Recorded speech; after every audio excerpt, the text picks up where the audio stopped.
कभी अच्छे के रूप में मन स्मरण करेगा, कभी बुरे के रूप में।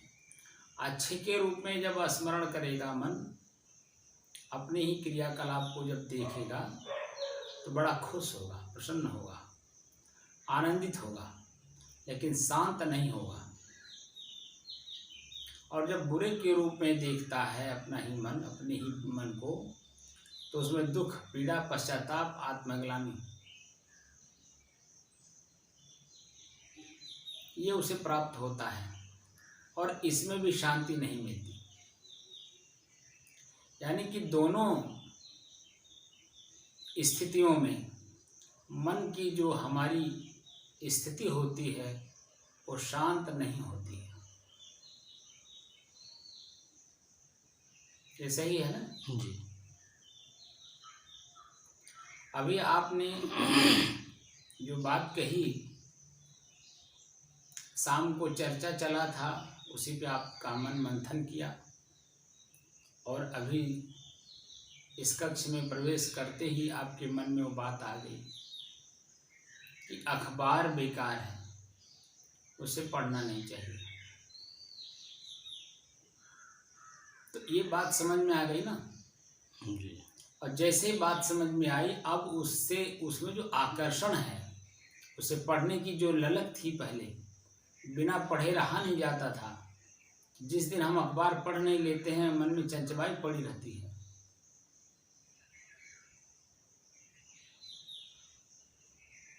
अब वह स्थिति नहीं होगी, क्योंकि उसके प्रति आपके मन में वैराग्य उत्पन्न हो गया। क्या उत्पन्न हो गया? वैराग्य। वैर और राग। ना उससे वैराग, यानी कि बिल्कुल ही पेपर नहीं पढ़ेंगे ऐसा भी नहीं है, और बिल्कुल ही लगातार पेपर पढ़ेंगे ऐसा भी नहीं है।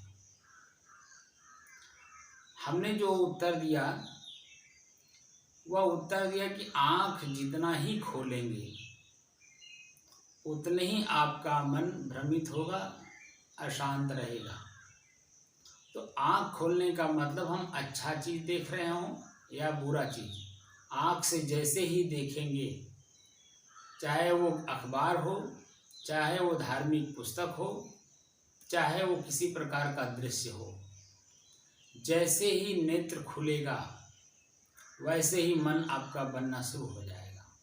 तो जो शांत मन था वह अपने आप अशांत होगा, अपने आप आपकी स्थिति असामान्य होने लगेगी, सामान्य स्थिति असामान्य होगी, और वही असामान्य स्थिति आपके जीवन को सुख और दुख के रूप में बदलेगी। शांत का अनुभव नहीं होगा। आनंद की अनुभूति हो सकती है, सुख का अनुभूति हो सकता है, परमानंद की अनुभूति हो सकती है, अन्य चीजें हो सकती हैं, लेकिन शांति का अनुभव नहीं होगा।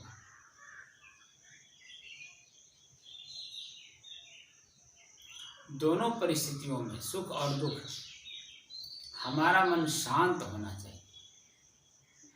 हम किसी भी दृश्य को देखें ही नहीं, कान से सुने ही नहीं, जीभ से अगर स्वाद ले रहे हों तो उसमें मन बनने ही ना दे। किसी भी शारीरिक इंद्रियों की गतिविधियों में मन को उत्तेजित नहीं करना है। जितने ही उत्तेजित करेंगे आपका शांत मन अशांत होता जाएगा।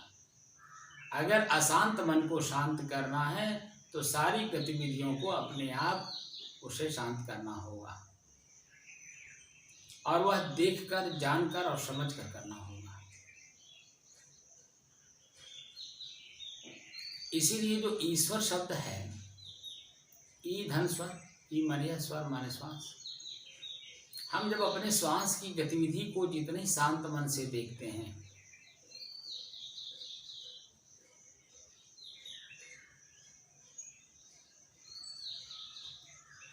जैसे अभी हल्का हल्का श्वास हमें ठंडा महसूस हो रहा है,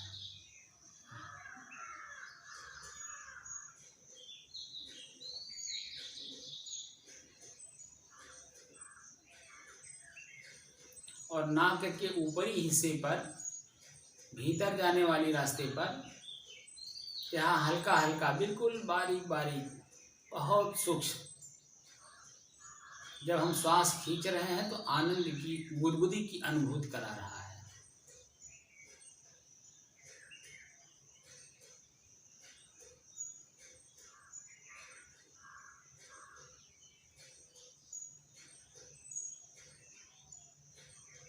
और जब इसी गुदगुदी की स्थिति को आप देर तक देखेंगे तो जो आनंद की अनुभूति हो रही थी, एक सुख का अनुभव हो रहा था, वह आप देखेंगे करवासन के रूप में लगने लगेगा।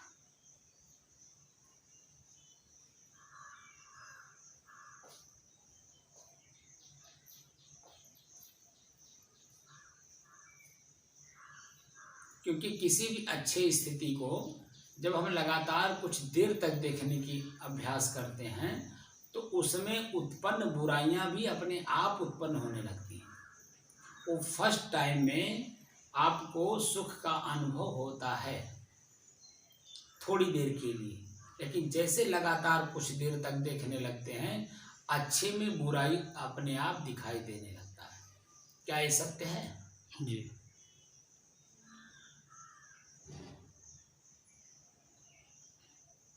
तो जो स्थिति अभी हमारे नाक के ऊपरी हिस्से पर गुदगुदी का अनुभूत हो रही थी, वही स्थिति लगातार देखने से अब ये करवासन महसूस हो रही है।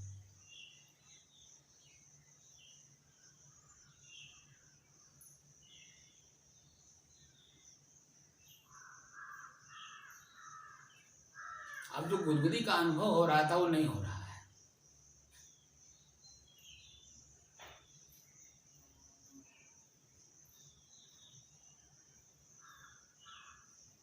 तो दोनों परिस्थितियों में मन शांत नहीं है, क्योंकि देखने की कला में देख रहा है और मन बिल्कुल बारीक और बारीक होकर के इस श्वास को देखने में सक्षम हो रहा है।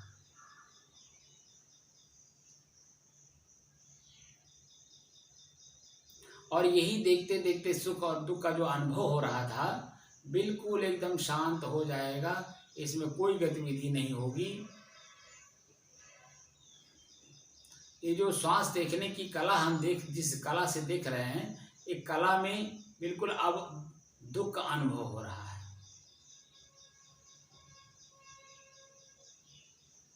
मन इसको अब देखना नहीं चाहता है।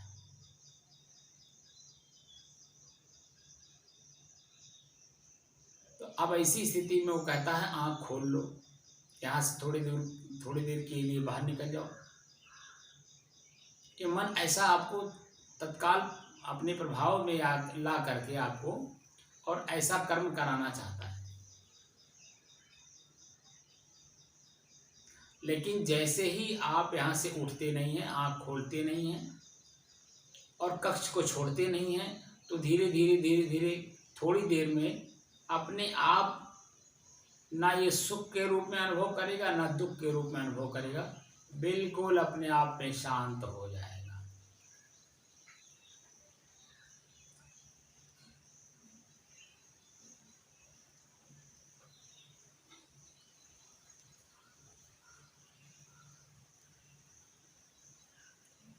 एकदम बिल्कुल शांति का अनुभव होगा।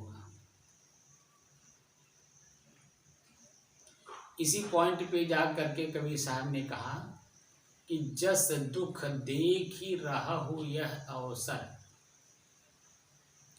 अस सुख होई है पाए हो। जब शांति की स्थिति आपके अंदर में आ जाती है, बिल्कुल सुख और दुख से परे होकर के शांति का अनुभव करते हैं, परम सुख, परम आनंद की अनुभूति अपने आप में स्वयं में होती है।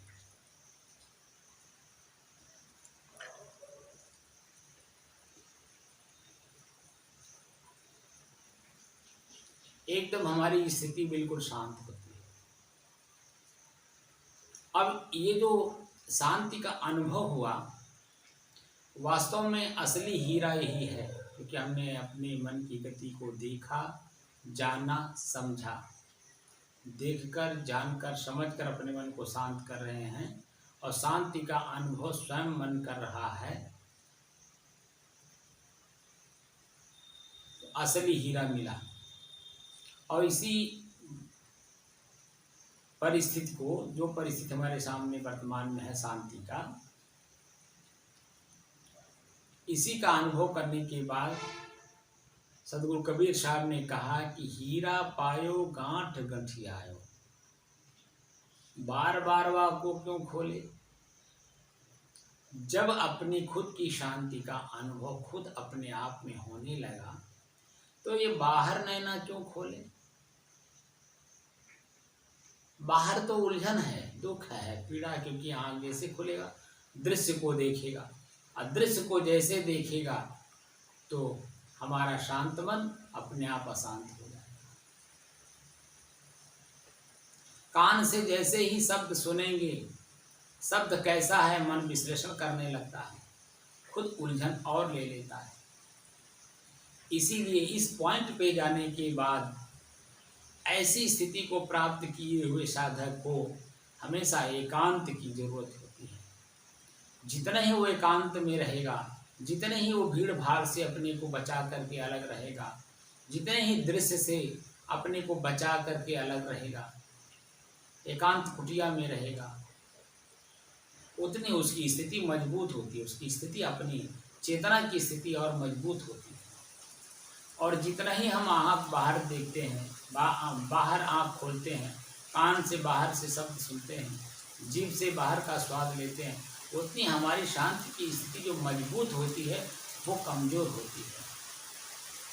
अब यहाँ पर स्वयं चिंतन करना है कि अपनी स्थिति मजबूत करना है या कमज़ोर करना है। अब ये स्वतः विचार और विवेक होना चाहिए। बात समझ में आ रही जी। अब स्वतः विचार करना है कि अब हमें क्या चाहिए। हमें अपने अंदर की शांति चाहिए जो मेरा अपना खुद का है, जिसको मैं बाहर खोज रहा था, वह मुझे मिल गया। अब इसे मजबूत करने की ज़रूरत है। जितने ही एकांतवास करेंगे, जितने ही पब्लिक से दूर होंगे, जितने स्थान से दूर होंगे और आंख बंद होगा, उतनी आपकी स्थिति, अंदर की स्थिति मजबूत होगी। और जितने ही आप पब्लिक प्लेस पे जाएंगे, जितने आँख खोलेंगे, जितने ही शब्द सुनेंगे, जितने ही दृश्य देखेंगे, आपकी खुद की जो पहले की शांत की स्थिति थी, पहले आपके अंदर में मजबूत थी, वो कमज़ोर हो रहा है। तो जब ये आकलन हम खुद करने में सक्षम हो गए अंदर से, तो ऐसी स्थिति में क्या करना होगा? क्यों? जी।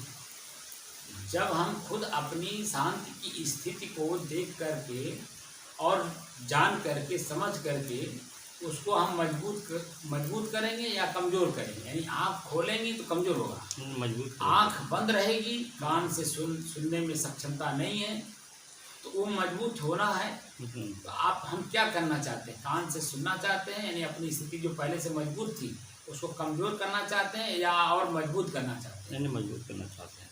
तो जब मजबूत करना चाहते हैं तो ये दृश्य, चाहे वो आँख की दृश्य हो, चाहे कान का दृश्य हो, चाहे जीभ का दृश्य हो,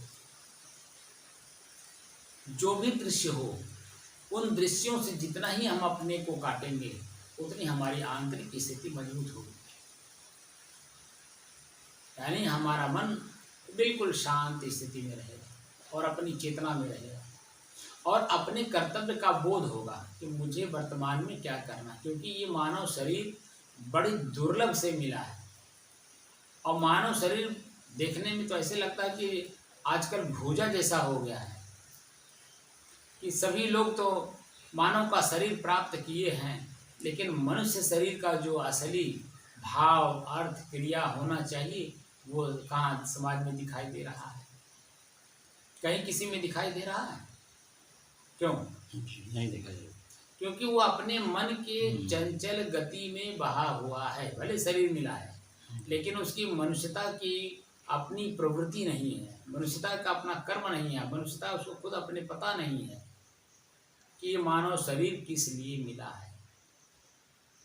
और जब कोई उसे बताता है तो उसकी अवहेलना करता है, चाहे वो पिता ही क्यों ना हो, माता ही क्यों ना हो। गुरु तो बात की बात है। जिन माता पिता ने बच्चे को जन्म दिया, पाला पोसा, बड़ा किया, नाना प्रकार के दुख सहा, उनकी बात वो वर्तमान में सुनने को राजी नहीं है। तो अब ऐसी स्थिति में क्या होगा? तो मन चंचल, मन स्थिर कैसे होगा? पहले तो एकाग्र नहीं है, दूसरे स्थिर नहीं है, तीसरे शांति का अनुभव नहीं है। तो क्या होगा? वही वो करेगा जो उसका वर्तमान मन करेगा। और वर्तमान मन वही होता है जो आँख से देखता है, कान से सुनता है, जीभ से स्वाद लेता है। और वर्तमान की परिस्थिति को पढ़ करके ही मन बनता है और उसी परिस्थिति में वो ओतप्रोत हो जाता है। वो आगे पीछे, दाएं बाएं, ऊपर नीचे का कोई चिंतन उसके अंदर में नहीं होता है, सिर्फ एक दिशा होती है। और ऐसी दिशा में बहका हुआ जीव तो स्वतः दुख का कारण बनता है और स्वतः उसका दुख दूसरे को भी दूसरे के लिए भी दुख का कारण बनता है। तो हमें हमारी स्थिति ये होनी चाहिए, हम श्वास को सिर्फ एक माध्यम मान करके काम कर रहे हैं। क्या है? एक माध्यम है। एक माध्यम है मन को पढ़ने के लिए। मन जैसे ही पढ़ने में आता है और जैसे हम उसके ऊपर तर्क से तर्क देना शुरू करते हैं, अपने आप धीरे धीरे शांत होने लगता है, अपने आप डाउन हो जाता है। हाँ, तर्क करने की शैली सही दिशा में हो। जैसे ही तर्क से मन से ही मन को तर्क दे करके शांत करने की विधा से तर्क दिया जाता है, अपने आप थोड़ी देर में शांत हो जाता है। ये बात सही है ना जी। आज के 236 दिन पहले हम लोगों की मन स्थिति कैसी थी? बिगड़ी। जैसे हाँ, इस कक्ष में आने में भी एक कतराता था। अरे क्या ऐसे खाली श्वास दिखाते हैं, ये तो न प्राणायाम कराते हैं, न आसन कराते हैं, कुछ ज्ञान नहीं है। लेकिन आज आपको इस बात का अनुभव हो रहा होगा कि जैसे जैसे दिन बीतता जा रहा है, आपकी मन की गति के द्वारा ही पकड़ करके शांत होने में कितना आसानी हो रही है। हो रही कि नहीं?